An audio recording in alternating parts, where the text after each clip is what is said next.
My name is Laverne Holt, and if you stay with me through this story, you'll see how patience and dignity can cut deeper than any sword.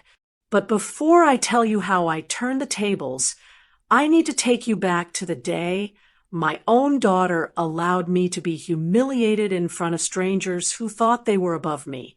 It was her wedding day, and it was the moment I learned just how dangerous silence could become. The ballroom gleamed with chandeliers, the kind of place where people don't just marry, they parade wealth. My daughter, Tiana, stood radiant in her gown, but her glow wasn't just from love. It came from the pride of having finally secured her place inside the powerful Porter family. I had raised her alone after her father passed, but in that room, it was as though I no longer existed. I wasn't the mother who'd sacrificed, the woman who scraped through the hardest years. To Tiana, I was just a reminder of where she came from, a truth she wanted to bury under silk and diamonds. When it was Jeffrey Porter's turn to give his toast, I braced myself. I had already seen his arrogance in small moments, the way he dismissed me when I spoke, the way he made decisions as if Tiana had no mother. But nothing prepared me for the words he chose. With a smirk stretching across his face, he raised his glass and said, "Everyone, meet the ugly rep we have to live with." The laughter exploded instantly. His parents, Bernard and Louise, threw their heads back as if they'd been waiting for this performance. Even Tiana's smile held no defense for me. The label stung, but it wasn't the word alone. It was the chorus of laughter that followed, as if my existence had been reduced to a joke to warm the room. I sat still, my hands folded in my lap, watching faces I had never met turn red from laughing at me. No one hushed the noise. No one defended me. Not even the daughter I had carried and protected all her life. For a brief moment, I felt stripped of every ounce of dignity. That ballroom became a cage of mirrors reflecting their mockery. But then the laughter slowed, not because of compassion, not because anyone realized their cruelty. It stopped because one man in that room could not join in. Jeffrey's uncle, Sylvester Porter, froze where he stood. His eyes narrowed as he stared at me, and I knew at once he had placed me. Unlike the rest, Sylvester didn't see an ugly rat. He saw the one face he never expected at this table, the silent investor who had become the majority stakeholder in his company. He looked like he had swallowed glass. The color drained from his face as his mind raced ahead of his tongue. I saw the recognition hit him like thunder. The realization that the woman his family had just mocked was not powerless at all. I was his new boss. I was the hand that could lift his future or crush it without raising my voice. Let me pause and ask you one thing. Where are you watching from today? I want to know, because this story will travel far beyond that ballroom. It isn't just mine. It belongs to every person who has been mocked, belittled, or dismissed, only to rise stronger than those who laughed. I remained seated through the rest of the wedding like a statue carved from stone. My face revealed nothing, but inside, the words still echoed. Ugly rat. Every clap of champagne glass. Every burst of laughter. Replayed it as if it were set to music. Yet I had learned long ago that rage shown too quickly becomes weakness. Silence, on the other hand, has the power to unnerve the proud. And in that ballroom, silence was the only crown I needed. The Porters paraded their wealth with every gesture. Bernard strutted about as though his family name were gold etched into the walls. Louise, draped in jewels, whispered little comments that made the guests laugh louder. Their son had just mocked his new mother-in-law, and instead of shame, they felt pride. To them, I was invisible, unworthy of defense. Tiana clung to Jeffrey's arm, radiant with her new status, choosing to bask in his approval rather than remember her own blood sitting in the corner.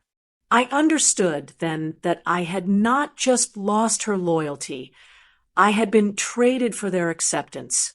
I watched them, but I said nothing. Their family photographs flashed across the screens, highlighting vacations in Paris and houses by the shore. Their speeches dripped with pride, boasting about business deals and community stature. And in the middle of all that glitter, I was the shadow they mocked to make their own light shine brighter. They didn't realize that wealth without foundation is sand, impressive until the tide shifts. Sylvester was the only one who broke the rhythm. His laughter had stopped hours before the others. His eyes kept darting to me, as if seeing a ghost he couldn't unsee. He dabbed his forehead, tugged at his tie, and forced smiles whenever someone nudged him. To the rest, he seemed distracted, but I knew the truth. He wasn't distracted. He was terrified. He alone understood the imbalance of power that hung unspoken in that room. On the ride home, I stared out the window at the city lights, thinking about how quickly dignity can be stripped in the eyes of the arrogant. But dignity, when protected in silence, can also become the weapon that slices deepest. That night, they thought they had silenced me. What they didn't know was that my silence was never surrender. It was calculation. To understand why Sylvester Porter froze at the sight of me, you'd need to know the road I had already walked long before that wedding night. My story didn't begin in ballrooms filled with chandeliers. It began in a modest house, quiet after my husband's death, where bills stacked higher than groceries and whispers in the neighborhood said I wouldn't make it. I was widowed young, left with little more than grit and the responsibility of raising my daughter alone. People assumed I would collapse under the weight, that I would fade into dependence or desperation.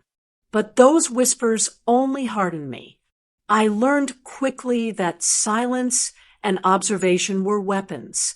While others spent, I saved. When they flaunted what they had, I studied how they earned it. I worked small jobs that barely paid the rent, but with each paycheck, I tucked something aside. I read about markets when no one was watching. I listened more than I spoke. Slowly, I began to move. The first investment was small, a property others dismissed as worthless. I saw potential in its location, so I scraped together what I could and bought it under a simple business name. Years later, that property alone returned more than I had ever earned at work. It was the seed that taught me patience was more profitable than pride. From there, I built steadily, a laundromat, a small trucking company, and later, rental homes. Each one was hidden under different holding companies, none of them tied directly to the name Laverne Holt. To the world, I remained modest. To myself, I was building an empire no one could trace. I understood people too well to make the mistake of showing my hand. I knew how relatives could circle like vultures the moment they sensed wealth. I knew how greed could twist even blood ties. So I chose invisibility. To neighbors, I was just a quiet woman getting by. Even to Tiana, my only daughter, I revealed little. She saw the life we lived, modest clothes, careful spending, and believed that was all there was. She thought her future depended on marrying into money because she never realized her mother had been planting seeds of security for decades. When Jeffrey Porter's company began struggling, I saw the opening. His arrogance blinded him to the cracks forming beneath his business. Debt was piling. Deals were slipping through his fingers, but his family's pride wouldn't let them admit weakness. That was when I stepped in quietly through a holding company name he would never connect to me. I bought up the controlling shares while he slept easy, certain that his empire belonged to him. By the time he realized the lifeline had saved his company, it was too late. Ownership had already shifted. He was working for someone else, for me, though he never knew it. That's why Sylvester's eyes betrayed him at the wedding. He had signed papers, attended meetings, shaken hands with the anonymous investor whose name never matched a face. And in that ballroom, he finally saw me, the woman his nephew had just called an ugly rat. He was the only one who understood the irony. They thought they were mocking a powerless widow, but they were laughing at the very hand that held their future in place. Of all the voices that laughed that night, the one that pierced deepest belonged to my own daughter. I could have endured the sneers of strangers, the careless arrogance of the Porter family, even Jeffrey's cruel words. But when Tiana stood there, silent, letting the laughter roll over me without so much as a glance of protest, I felt something inside me crack. It wasn't anger at first. It was sorrow. A sorrow so heavy it pressed against my chest like a stone I couldn't lift. Tiana hadn't always been this way. I remembered her as a little girl clutching my hand after her father's funeral, asking me if we would be okay. Back then, she leaned on me for everything. We were a team, mother and daughter, against the world. I worked nights, missed meals, sacrificed without complaint because I believed she was worth every hardship. I kept our lives steady even when I had nothing left for myself. But as she grew older, something shifted. The hunger for status, for belonging to something richer, shinier, louder than what I could give, began to take root in her heart. By the time she met Jeffrey, that hunger had become her compass. He offered her the lifestyle I never flaunted, luxury cars, grand vacations, expensive dinners. To her, it was love wrapped in wealth. To me, it was a bargain she didn't understand she was making. She began to visit less, to call less. Our conversations grew shorter, our time together forced. She started making small comments about how I should treat myself more, but I could hear the real meaning under her words. I wasn't enough, not for the image she wanted to present, not for the life she wanted to claim. And then came the wedding. If ever there was a moment for my daughter to stand with me, to shield me, or at least to soften the blow, it was that night. Yet when Jeffrey turned me into the punchline of his toast, Tiana did not flinch.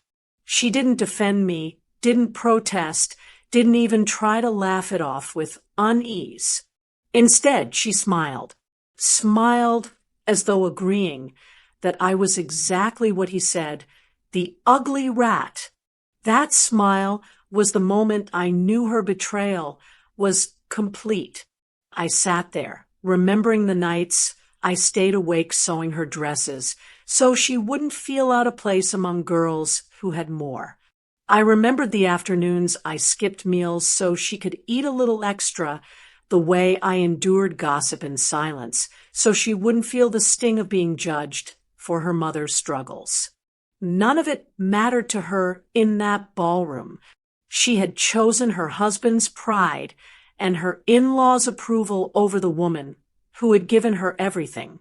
Some betrayals come with loud declarations, with slammed doors and cruel words. But the cruelest betrayals are the silent ones, the moments when someone who should defend you simply stands aside and lets the knife sink deeper. That night, Tiana didn't just abandon me. She confirmed to the world that I was worth abandoning. It was then that I realized this story wasn't just about Jeffrey and his family. It was about my own daughter. Her choice cut sharper than his insult, because his mockery was rooted in arrogance, but hers was rooted in shame. She was ashamed of me, ashamed of the mother who had carried her, fed her, raised her when no one else would. And that shame turned her into something worse than a stranger. It turned her into a betrayer. In the weeks after the wedding, Jeffrey carried himself as though nothing had changed.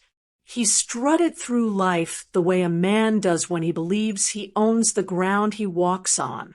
He took over family conversations with ease, boasting about new projects, upcoming deals, and the future of his company as if it were a dynasty carved in stone. To the outside world, he was the golden son who had married well, and now carried his family name with pride. To me, he was simply a man parading around a crown that had already slipped off his head. What Jeffrey didn't see was the quiet shift taking place beneath him. While he basked in champagne and congratulations, decisions were being made that he no longer had control over. His signature carried less weight than he realized. His voice in meetings echoed, but did not stick, because behind the curtain of his so-called empire, the papers told a different story, a story that pointed back to me. It didn't take long for Sylvester to break under the pressure. I wasn't there when he finally pulled Jeffrey aside, but word of their conversation reached me in the way whispers always do. They were at a family dinner, voices hushed at first, then raised just enough for the tension to cut through the room. Sylvester tried to warn him, told him that the business he bragged about was not truly his anymore, that the anonymous investor he had so carelessly overlooked now controlled the strings he thought he was pulling, that if he didn't learn humility quickly, the fall would come faster than he imagined. Jeffrey, of course, brushed it off. Pride is the loudest liar a man can listen to. He waved his uncle's warning away with the arrogance of someone who believes bloodlines and last names are stronger than contracts and signatures. To him, the company was his birthright, and no unseen hand could ever take it from him. He had no idea the unseen hand was already sitting quietly at his table. It started with one deal, a contract Jeffrey had boasted about to anyone who would listen. A partnership meant to expand his company's reach into new markets. He promised his family that this was the move that would secure their wealth for decades. What he didn't realize was that every signature required final approval, and that authority didn't rest with him. It rested with me. All it took was a single pause, a delay hidden behind paperwork and legal language. The deal stalled, and Jeffrey couldn't explain why. At the next board meeting, he looked red-faced, fumbling for answers. His charm, usually enough to smooth over uncertainty, fell flat against questions he couldn't answer. He promised his partners it was just a temporary hiccup, a small setback. They believed him for the moment, but I knew the doubt had already started to grow. Doubt is a seed that blooms fast when watered with arrogance. Then came the payments. Invoices that should have cleared were suddenly stuck in limbo. Vendors called, confused about delays they'd never experienced before. Jeffrey blamed the bank, then his assistants, then the changing economy. He had no idea the delays were deliberate, my hand pressing pause at the right moment, forcing cracks to widen where he thought the foundation was strong. Bernard and Louise Porter, proud as ever, brushed it all off as bad luck. They told anyone who asked that the family had been through worse and that nothing could shake the Porters. They believed their name was shield enough against ruin. To them, the hiccups were mere coincidences. But coincidences do not repeat themselves. Behind the curtain, I was meticulous. I didn't strike all at once. I slowed the gears just enough for the machine to stutter. A missed payment here, a denied extension there, contracts slipping through cracks that Jeffrey didn't even know existed. To the world, his empire still looked polished. To him, it looked like an unlucky streak. But to me, it was the beginning of control shifting entirely into my hands. Sylvester knew better. His silence at family dinners grew heavier, his eyes carrying the weight of what the others refused to see. He watched Jeffrey's confidence chip away in small pieces, and he watched me remain still, never once revealing the truth. The family may have believed I was irrelevant, but Sylvester had glimpsed the truth too clearly at that wedding. He knew these setbacks weren't luck. They were lessons, each one orchestrated by the woman his nephew had mocked. And as Jeffrey stumbled, I felt no rush. Patience had built my fortune, and patience would dismantle his. The humiliation I had endured in that ballroom was already fading into memory, but the revenge it birthed was only just beginning to unfold. They thought power lived in loud voices and public displays of wealth. I knew better. Real power is silent. Real power waits. And now, the waiting was over. The Porters loved to put on a show, and nothing showcased their pride more than the mansion they moved into after the wedding. A sprawling estate with marble floors and columns that stretched like the arms of a palace. It was their new throne. To them, it wasn't just a house. It was proof of status, proof of power, proof that they were untouchable. They wasted no time in parading it before friends, associates, and even extended family, as if bricks and glass could guarantee respect. I was invited, of course, though not out of affection. My presence was required only to fill a seat, another silent witness to their display. When I stepped into the house that evening for their family event, I listened to the way Louise's voice rose with delight as she pointed out imported chandeliers, hand-carved banisters, and Italian tiles. Bernard spoke louder than everyone else, explaining how much the property had appreciated in value even in the short months since they had moved in. Jeffrey walked with his chest puffed, slapping shoulders, telling anyone who asked that this was only the beginning of what the Porters would build. Tiana, my daughter, clung to Jeffrey's side like a jewel he was showing off, her smile rehearsed, her laugh too sharp.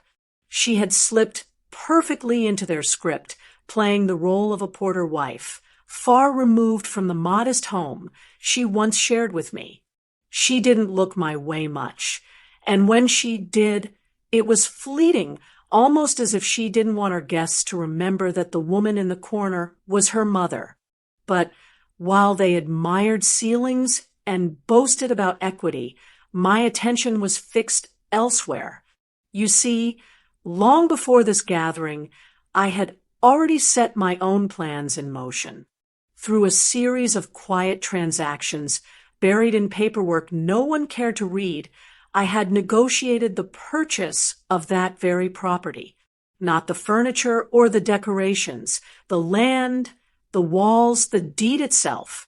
By the time Bernard poured his guests another round of expensive wine, the papers were already signed. The mansion they flaunted so proudly no longer belonged to them. It belonged to me. No one in that room knew. Not Jeffrey, not Bernard, not Louise, not even Tiana. They celebrated in ignorance, believing their wealth had given them security, when in truth, They were guests in a house that no longer carried their name. It was a silence sweeter than any toast, watching them boast about what they thought was theirs while I stood quietly, knowing every square foot of marble they admired now answered to me. Sylvester's eyes found me again that night. He didn't laugh, didn't boast, didn't join in the celebration as freely as the others. He was too careful, too measured. I could tell he was piecing together the truth, though he couldn't bring himself to say it aloud. He sipped his drink slower, his hands tighter around the glass, as if holding onto the last shred of security he knew was slipping away. For the Porters, that evening was a triumph. For me, it was another lesson in patience fulfilled. They had mocked me as if I were beneath them, but wealth built on arrogance is fragile. And with one deed, one signature, I had turned their crown jewel into a shadow of its former glory. They didn't know it yet, but the ground they celebrated on was already shifting under their feet. I left the mansion that night without a word, letting them drown in their own pride. But inside, I carried a quiet satisfaction. They thought the house defined them. Soon, they would learn the truth. It would be the house that exposed them. Jeffrey had always been loudest when the audience was largest. So it came as no surprise when he announced his plan to host a charity gala, an event he promised would set a new standard for generosity in the city. He boasted that it would outshine every fundraiser that had come before it. Lavish invitations went out, secured with gold trim and embossed seals. He rented out a grand hall, ordered catering that cost more than most people's yearly wages, and promised his guests an evening they would never forget. To him, it wasn't just about charity, it was about prestige. He wanted the Porters to be seen as untouchable, wealthy enough to give away fortunes while others struggled. But arrogance blinds men to timing, and Jeffrey didn't realize that his so-called empire was already buckling under the strain I had quietly placed on it. The deals I delayed, the payments I stalled, the contracts I redirected, all of it was beginning to bleed through the surface. And the gala, meant to be his triumph, became the stage where the first cracks were revealed in front of everyone. The night of the event, guests arrived dressed in their finest. The room buzzed with expectation. Bernard and Louise Porter greeted old friends with confidence, their pride swelling at the thought of being seen as benefactors of the community. Tiana floated beside Jeffrey like a queen, smiling for every camera. They believed this night would cement their reputation as one of the city's great families. But pride can collapse in an instant. When the time came for Jeffrey to announce the first major donation, he held the microphone high, smiling for the cameras as he declared an enormous figure that left the audience gasping. Applause filled the room, admiration flashing across faces. But then came the pause, the moment when the pledge had to be secured, when checks had to be cleared and credit confirmed. And that was when the applause began to die. The bank calls came quickly. The first check bounced, then another. Credit lines that Jeffrey assumed would open for him without question were denied. His assistants scrambled, whispering into phones, darting in and out of the hall. Guests exchanged looks, their admiration shifting into confusion, then suspicion. Whispers spread faster than fire. The Porters were overstretched. Their wealth wasn't as solid as it appeared. I watched it unfold quietly from the back of the room. The laughter that once cut into me now turned on them, though it was quieter, sharper, spoken in murmurs among the guests who suddenly wondered if the grand Porter family was built on sand. Jeffrey's face, once glowing with arrogance, reddened as he struggled to recover. He insisted it was a banking error, promised it would be resolved within hours. But reputations are fragile things. One moment of public doubt can erase years of carefully crafted appearances. Bernard and Louise tried to smile through it, but the strain showed in their eyes. Tiana's laughter faltered, her hand gripping Jeffrey's arm tighter than before, as if holding onto him could stop the ground from giving way. But nothing could undo what the room had already witnessed. The porters, who had mocked me as nothing, had been stripped of their untouchable image in a single night. It didn't take long for the ripples to reach Tiana. She had grown comfortable in the life the porters offered her, a life of glittering evenings and expensive comforts, but even silk cannot cover cracks when they spread wide enough. Vendors began calling, demanding payment for services long overdue. Staff whispered about missing paychecks.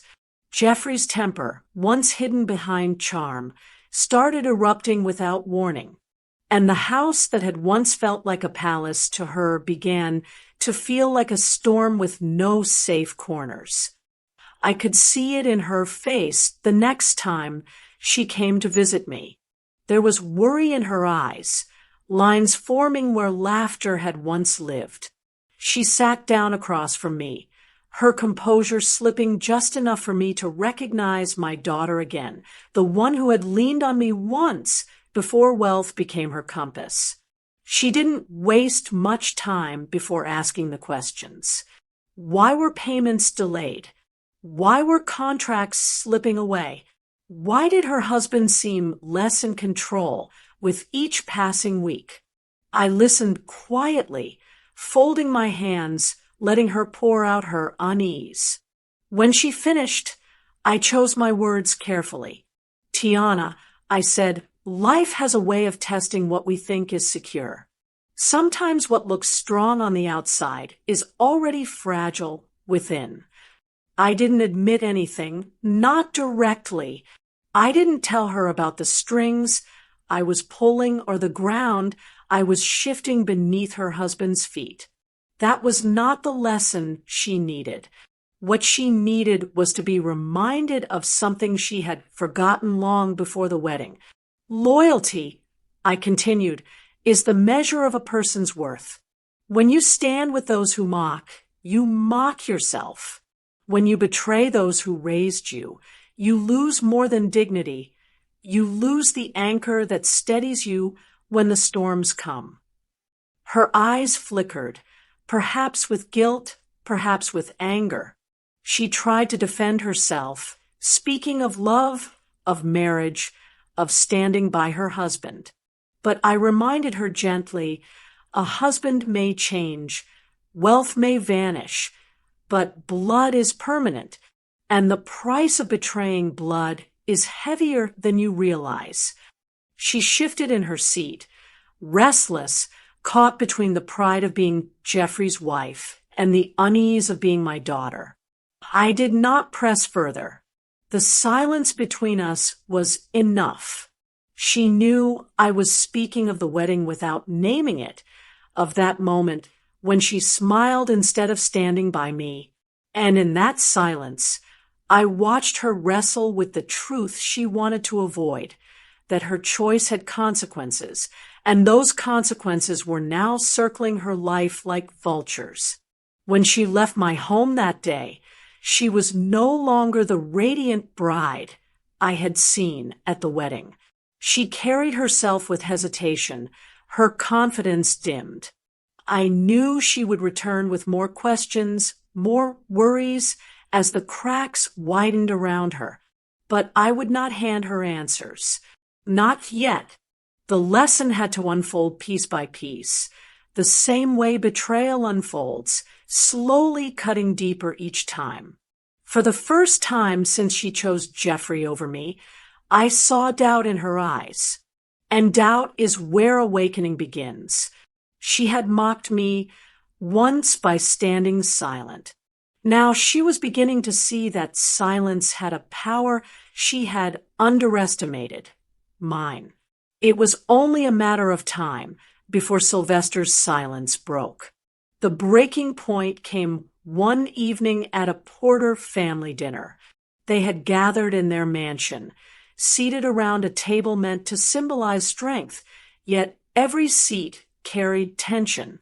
Jeffrey was red-faced, slamming his fork against the plate as he ranted about stalled deals, delayed payments, and vendors threatening lawsuits. He swore it was sabotage, bad banks, disloyal staff. Anyone but himself. Bernard tried to calm him with talk of resilience, while Louise scolded him to keep his voice down, reminding him that appearances mattered more than problems. But appearances cannot shield a man drowning in denial. Jeffrey turned his anger towards Sylvester, accusing him of failing to secure contracts, of being too old to keep up with business. The room grew quiet as his insults spilled, arrogance dripping from every word. And that was when Sylvester snapped. His glass hit the table with a sharp crack, and his voice cut through the air sharper than Jeffrey's temper ever could. "You don't get it, do you?" Sylvester said, his hands trembling, his eyes locked on his nephew. "This company you brag about, it isn't yours. It hasn't been yours for a long time." The room froze. Bernard demanded to know what he meant. Louise's hand hovered in midair as if reaching for silence. Jeffrey laughed bitterly, dismissing it as drunken rambling. But Sylvester pressed on, his words spilling now like a confession that had waited too long. He explained how, in the company's weakest hour, an investor had stepped in. Not a faceless corporation, not some distant shareholder, but one woman who now held the majority stake. One woman who decided which contracts moved forward, which accounts stayed open, and which doors slammed shut. And then he said my name. "Laverne Holt," he whispered, almost as if afraid of the sound. "She's not just your mother-in-law.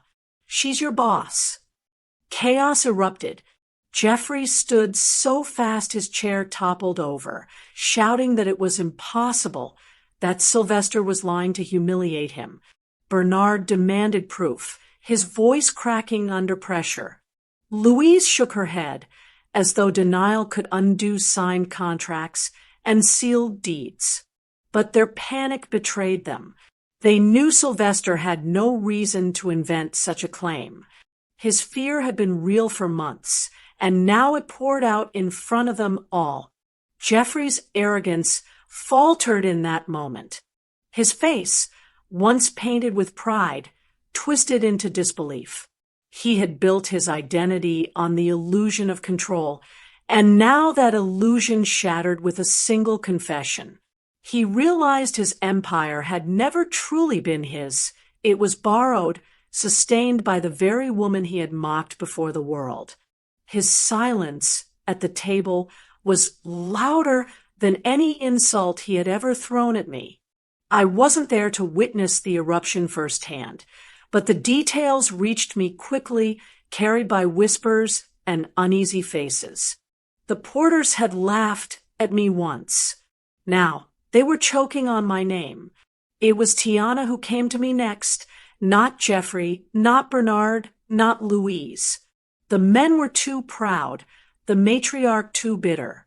But my daughter, my only child, arrived at my door, with eyes swollen from tears and hands trembling from fear.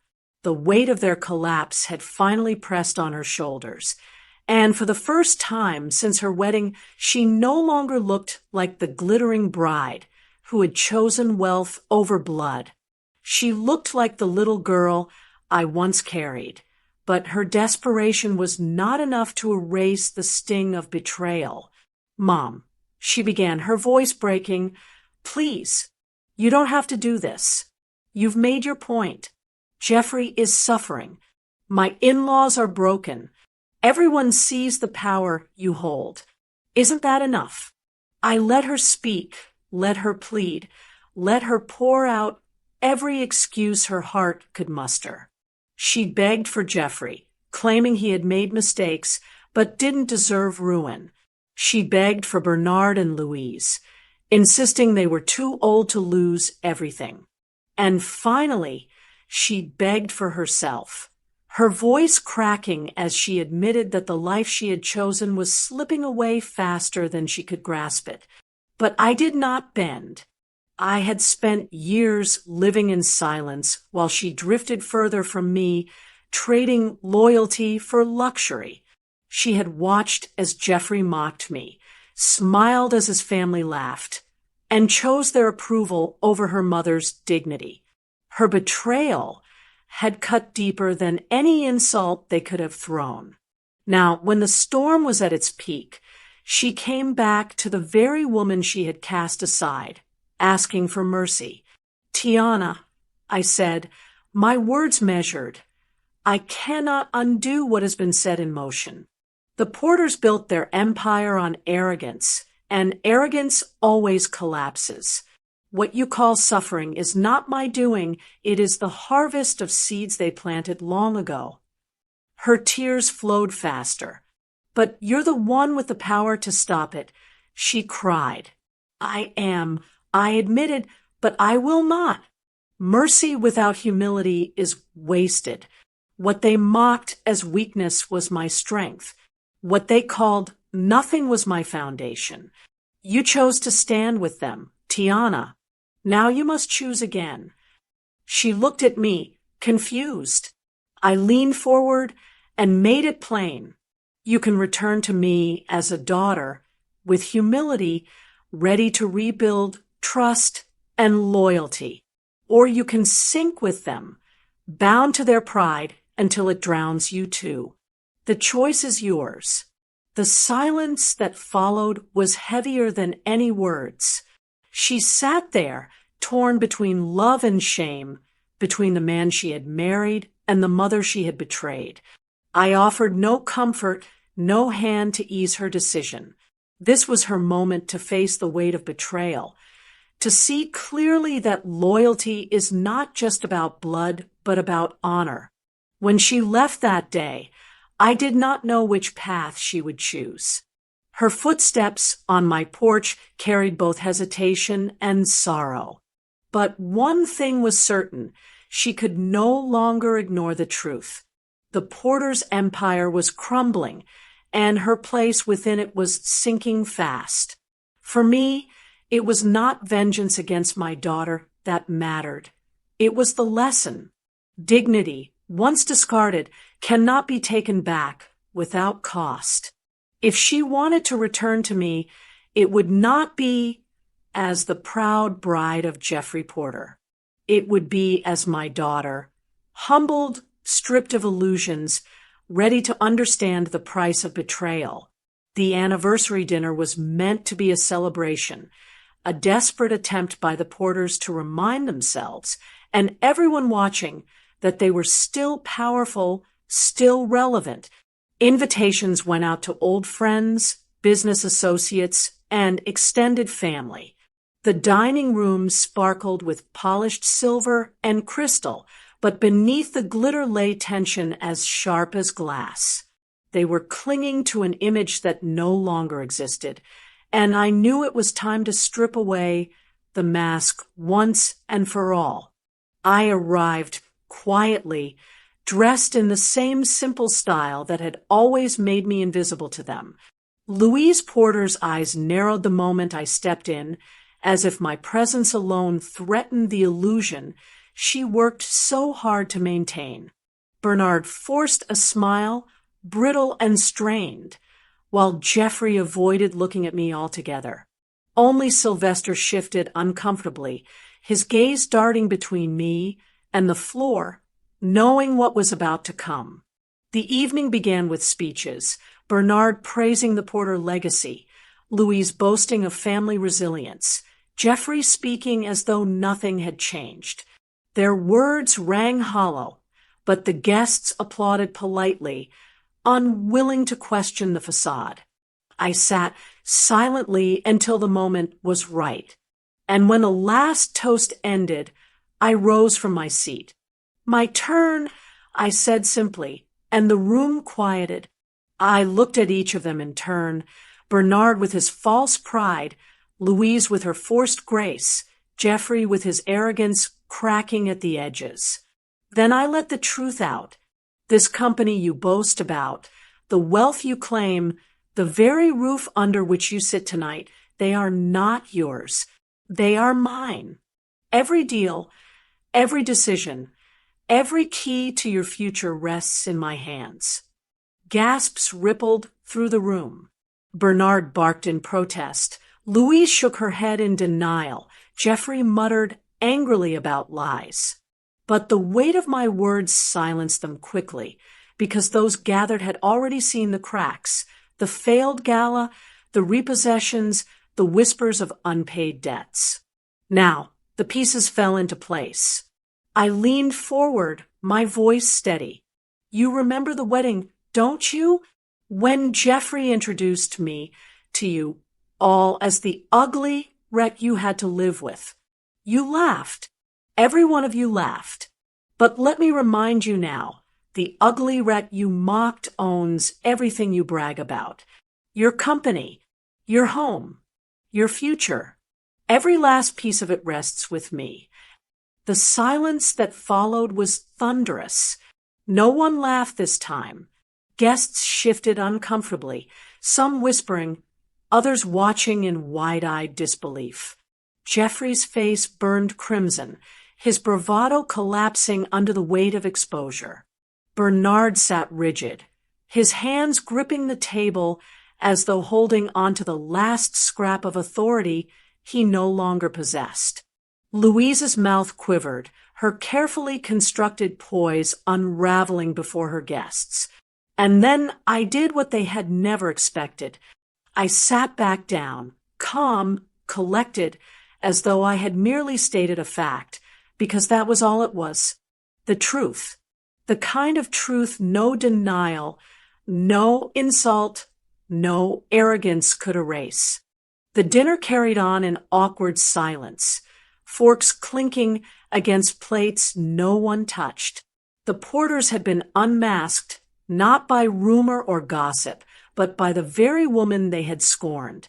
Their empire lay exposed for what it was, not a dynasty of pride, but a house owned, controlled, and dismantled by the one they underestimated most. I left before dessert, leaving them to stew in the ruins of their pride. They wanted a celebration of power. I gave them the reality of humiliation. And in that moment, the roles had reversed entirely.